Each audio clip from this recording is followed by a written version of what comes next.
খরচ কম ফলন বেশি এমন স্বপ্নই এখন দেখছেন যশোরের কৃষকরা। কারণ পরীক্ষামূলকভাবে ব্যবহার করা হচ্ছে ন্যানো ইউরিয়া। ছোট্ট এই পরিবর্তনই যেন কৃষকদের মুখে ফিরিয়ে এনেছে স্বস্তির হাসি। এবার আপনি ঢালে দেন। জেলার ৫টি স্থানে প্রায় ২৫০ বিঘা জমিতে ব্যবহার করা হয়েছে এই তরল সার। প্রচলিত ইউরিয়ার মতো মাটিতে ছিটাতে হয় না, গাছের পাতায় স্প্রে করলেই কাজ শেষ। এতে গাছ দ্রুত পুষ্টি পায়, সারের অপচয়ও কমে যায়। কৃষকরা বলছেন, যেখানে ১ বিঘা জমিতে ইউরিয়া সারে খরচ হয় ১৫০০ থেকে ২০০০ টাকা, সেখানে ন্যানো ইউরিয়া ব্যবহার করে খরচ নামিয়ে আনা যাচ্ছে মাত্র ২৩০ টাকায়। ফলে উৎপাদন খরচ কমার পাশাপাশি ফলন নিয়েও আশাবাদী তারা। ইউরিয়া সার ব্যবহার করতাম। এবার একটা বিঘে জমিতে আমি ইতিপূর্বে ৫০ কেজি ইউরিয়া ব্যবহার করেছি নিম্নে। অনেক ক্ষেত্রে যখন ধানের গ্রোথ ভালো না দেখি তখন আরো বেশি লেগে যায়।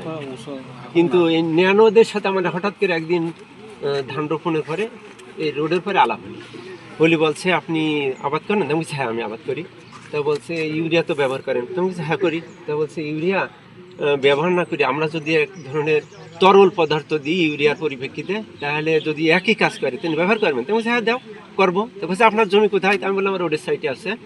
আমি রোডের সাইডে আসলে একদিন সর্বপ্রথম নিলাম, নিয়ে ব্যবহার করলাম। ফলে ওরা একটা তারিখ দিল যে এই তারিখে আবার আপনি ব্যবহার করেন।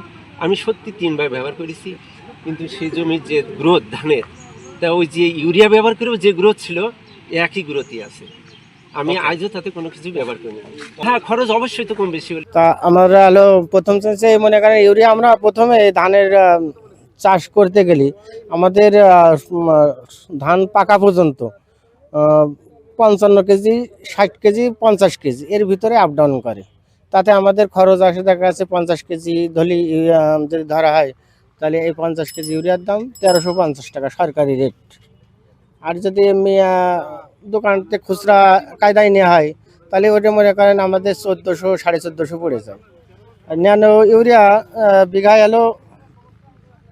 ৪ বার স্প্রে করার মাধ্যমে যে পরিমাণে মানে একটা তালিকা দিয়েছে যে যদি ওই সময়ই কিনতে হয়, যখন মার্কেটিং শুরু হয়ে যাবে যদি কিনতে হয়, তাহলে যদি ২৩০ টাকা করে পড়ে, তাহলে ওখানে মনে করেন যে ওখানে ১৪০০ ধরেন, আর এখানে যে ৪ বার যদি দেওয়া হয় তাহলে ৪ বারে ২০০ টাকা করে ধরেন, তাহলে ৮০০ টাকা। তাহলে মনে করেন ওখানে ৭০০ টাকা সাশ্রয় হচ্ছে, বিঘা প্রতি ৭০০ টাকা সাশ্রয় আছে। ন্যানো ইউরিয়ার রেজাল্ট অনেকটাই ভালো, খারাপ না, অনেকটাই ভালো। আরও যদি মনে করো যে কার্যকর শুরু হয়ে যায়, তাহলে মনে করেন যে আরও বেশি ভালো হবে আশা করি। আমরা দিয়েছি যথেষ্ট পরিমাণ ভালো হয়েছে, ধানের সমস্যা হয়নি। কৃষিকে আরও আধুনিক করতে ড্রোনের মাধ্যমে সার ও কীটনাশক ছিটানোর পরীক্ষাও চালানো হয়েছে যশোর বিজ্ঞান ও প্রযুক্তি বিশ্ববিদ্যালয়ে। এতে সময় কম লাগছে, কাজও হচ্ছে দ্রুত ও নির্ভুলভাবে। বিজ্ঞান ও প্রযুক্তি বিশ্ববিদ্যালয় নেম ল্যাব থেকে নিজস্ব উদ্যোগে ২৫০ জন কৃষককে আপনি দেখতে পাচ্ছেন ড্রোনের মাধ্যমে আমরা ন্যানো ইউরিয়া স্প্রে করতেছি, এবং এতে আমরা নিজেরাই সরকারের ১১,৫০,০০,০০০ টাকা সাশ্রয় করেছি। আমরা চাই সরকার যদি আমাদেরকে সহায়তা দেয়, তাহলে সারা বাংলাদেশে ন্যানো ইউরিয়া ছড়িয়ে দিতে চাই, যাতে করে আমরা কৃষি নির্ভর দেশ। আমাদের ইউরিয়া ইউক্রেন যুদ্ধের কারণে ইউরিয়া আমদানি করতে পারতেছি না। আমার জানা মতে সরকারি সকল সার কারখানাগুলো বন্ধ ঘোষণা করা হয়েছে রিসেন্টলি।